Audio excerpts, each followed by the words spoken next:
Hello, everybody. This is Louise Eddington, the Cosmic Owl of Cosmic Owl Astrology. And I just thought I would do a post-election whatever, now that I believe Kamala Harris has called 45 to, or 47, I guess, presumptive to congratulate him. And, I've on my YouTube channel, I've already lost some subscribers, which is fine. If you don't want to follow me anymore, that's absolutely up to you.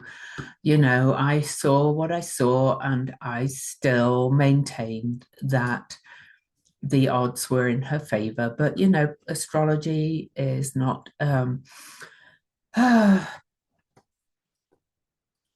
there's many astrologers predicted she would win, and some predicted that Donald Trump would win. I said his name. There you go. And so, I was wrong. So, but I still looking at, and yes, I'm probably going to be called a conspiracy theorist, but I look at all the numbers. I look at the energy of the people on the ground. I look at the fact that there were multiple bomb threats to polling stations and vote counting places in swing states, and usually in blue precincts. And these bomb threats came from Russia.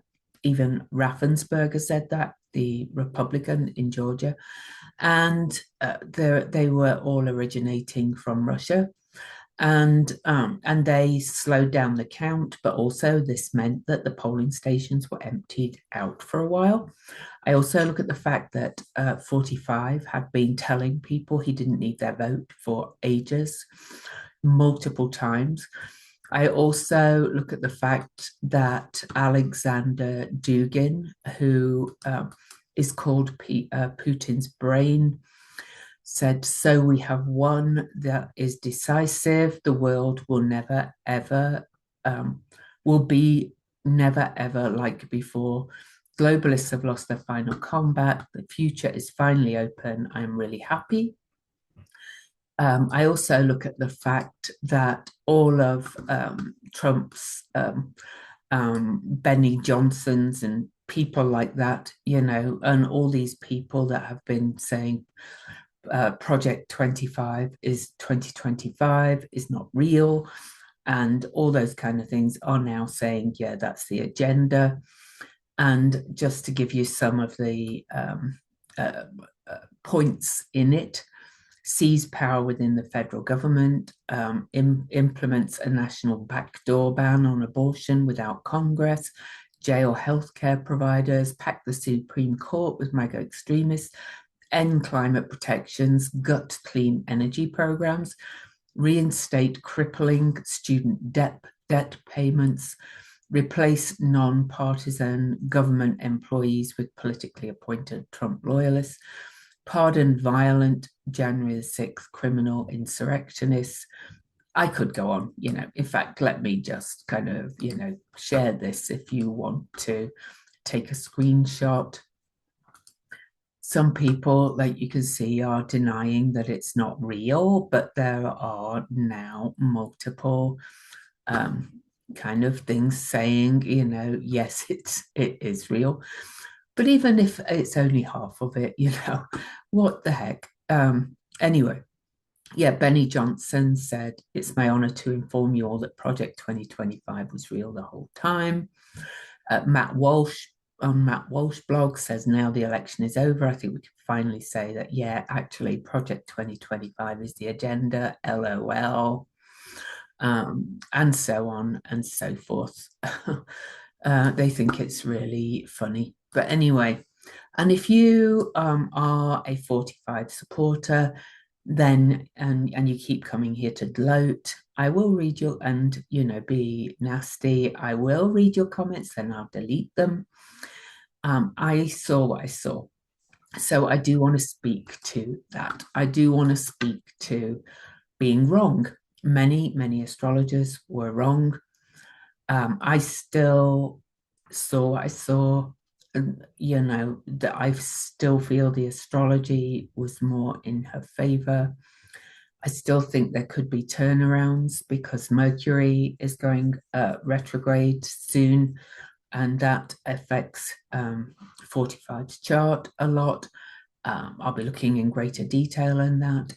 Mars goes retrograde on December the 6th on the North Node of the USA. Saturn is also stationing direct on November the 15th. But, you know, it is what it is at the moment. And I don't know what to say. I saw what I saw. Um, I supported her, yes, but the astrology still told me that. Every time I pulled cards, they told me that. I had friends on who used other divination techniques and they saw the same thing. But what do you do against nefarious tactics? And I'm just going to say it, cheating. Now, yeah, that might make me sound like a conspiracy theorist. Like, we've had 4 years of being told the Democrats cheated in 2020. But, every accusation is a confession sometimes, well, a lot of the time, from 45 and his ilk. And um, and so, maybe they were just setting the seeds of the elections being corrupt and all those things just to do this. But anyway, whatever. Can't prove it. I'm tired. I cried all night. I stayed up all night. To those I gave hope to, I'm really sorry. I really thought she was going to win. The polling said she was going to win. Even the closest polls towards the end did. Um, I followed quite a lot of predictors who used other metrics, and they all thought she was going to win. Turnout was really high. The energy on the ground was enormous. Her crowds were really energetic and high.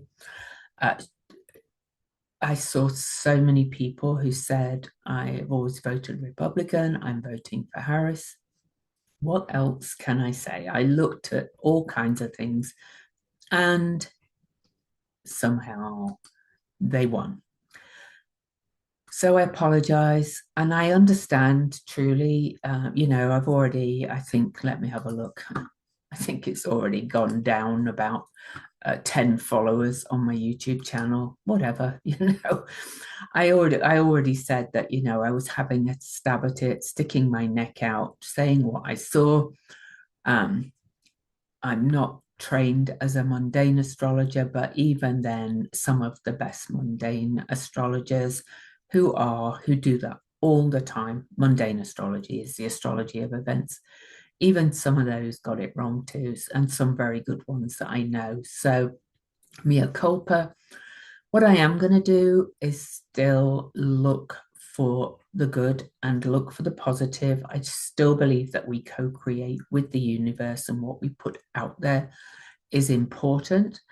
When I work one on one with my clients, I do not do exact predictions because I just stuck my neck out for this because I felt it was so important, and I like politics and I find it interesting. So I'm going to go back to doing new and full moons as I always do. Probably for a little bit, I will be looking at some of the dates along the way and see what's happening. But if this election holds and if 45 is inaugurated on January the 20th, it is what it is. We'll have to deal with it. And I hope I can help you deal with it. But what went wrong?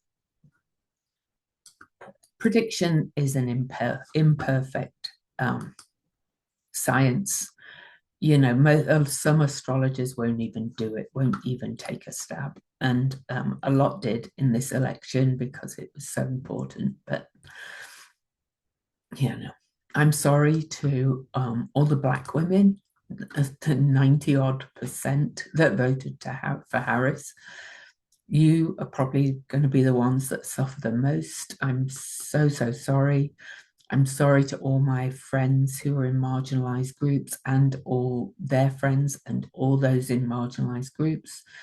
I am sorry for my daughters and all our daughters.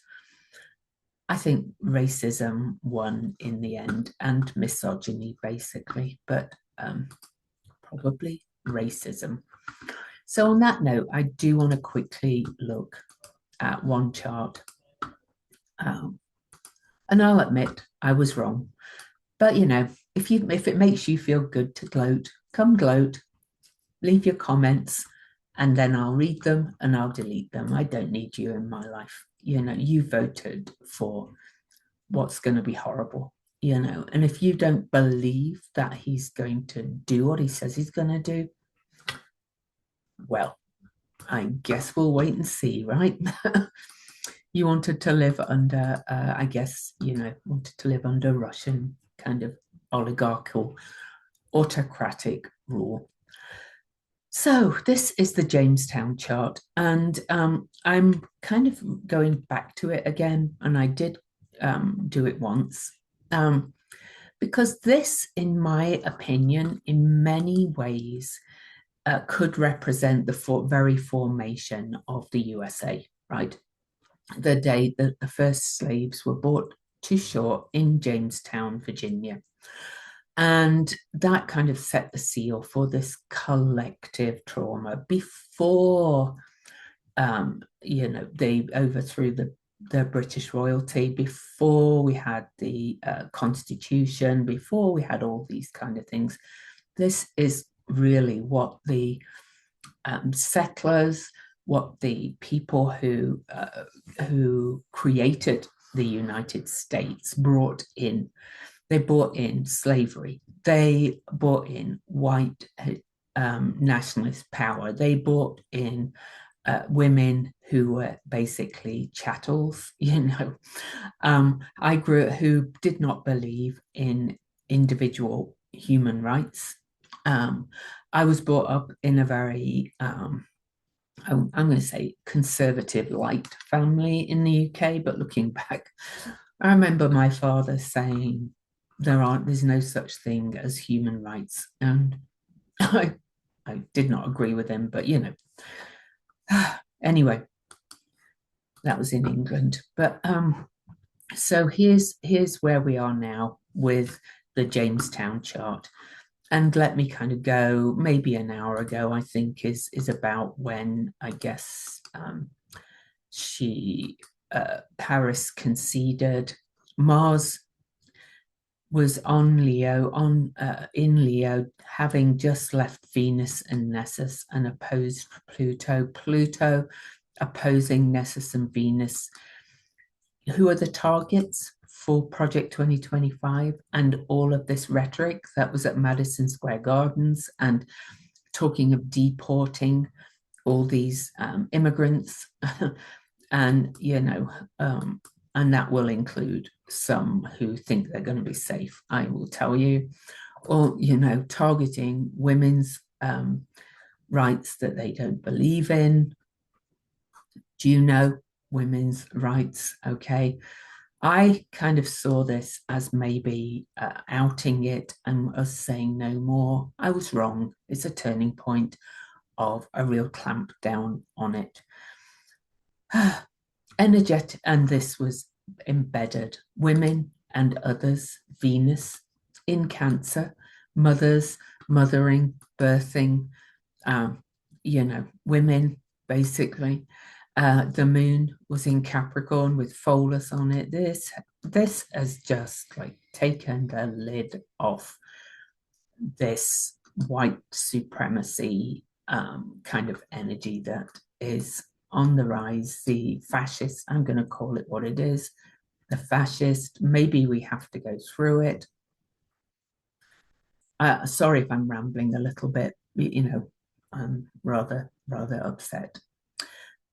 Neptune is in Pisces, in the fourth house, the basis of stability, kind of eroding it. But Neptune is delusion and mass psychosis, and um, it feels to me like a mass psychosis. Okay, that's been going on. Saturn is about station direct, right on the basis of that, and turn the tide. I could still be optimistic and say it could still turn the tide elsewhere. I'm not so sure. We'll see. This may have been us just seeing it. They're fully out now.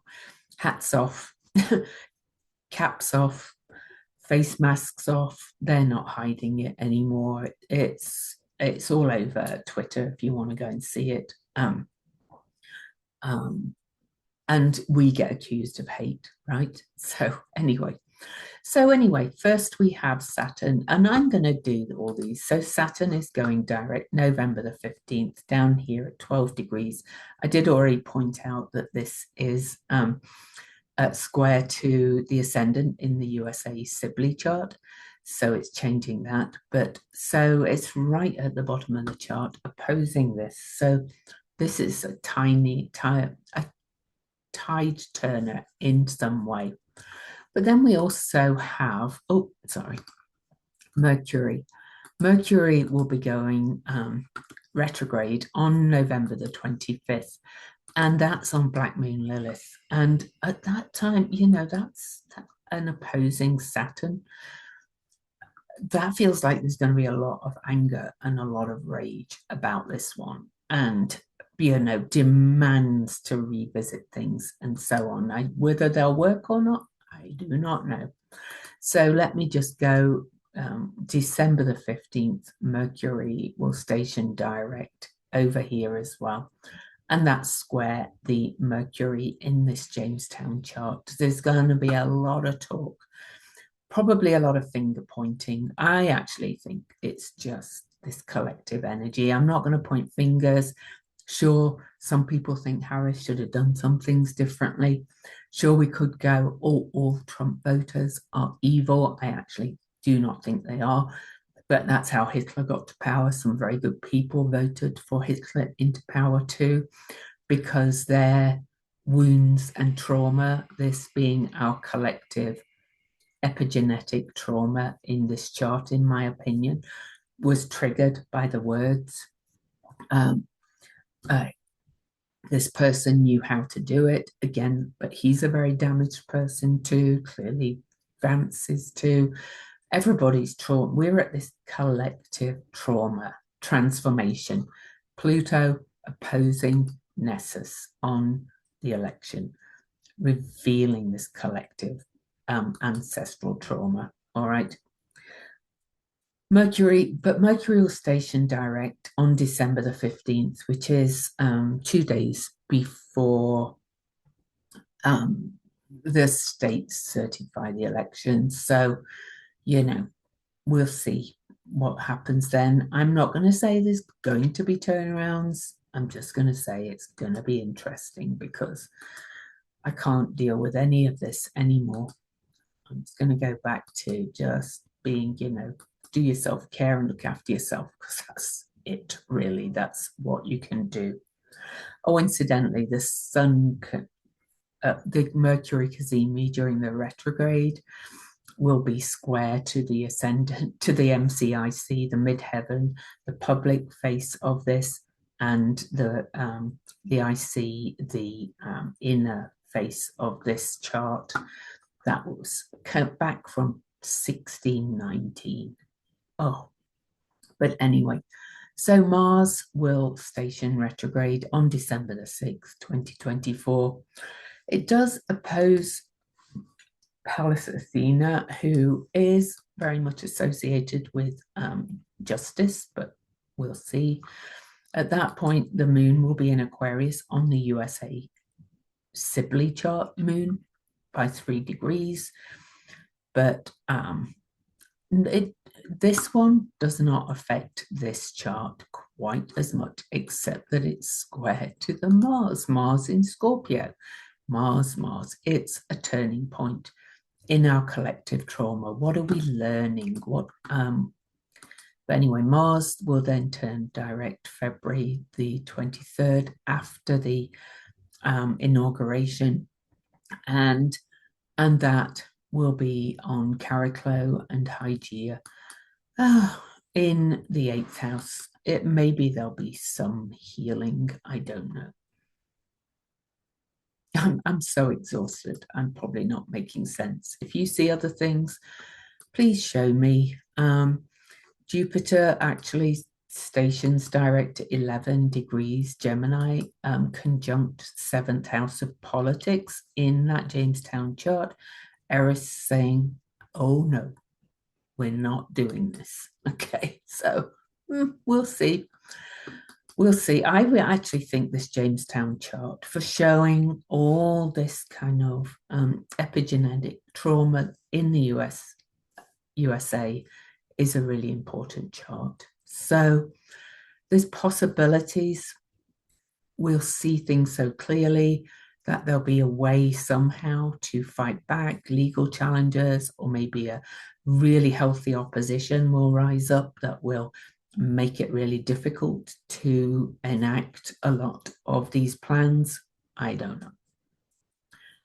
But this is my point in all of this, is that we've got this Venus Nessus Uranus conjunction in the 8th house in this chart. This is epigenetic trauma. Wild. And also the North Node and Ceres are facing the sun of the USA that's at 13 Cancer. And the South Node is on the Cancer sun of the USA chart, the Sibley chart. It's at a peak point, and that's all I want to say. And I'm sorry again, I'm devastated. I was up most of the night. I cried. I'm tired. Not so much for me, but for young people, for marginalized people, for others who are going to be in real pain because of this. And, you know, his followers are already talking about who they want to kill, who they kind of want to hang, and so on. So, you know, it's going to be fun. I love you. And I hope you'll still follow me, just to kind of have me trying to find the positives and look at the good, but also to give you those daily, how it's affecting you kind of energies too. Love you.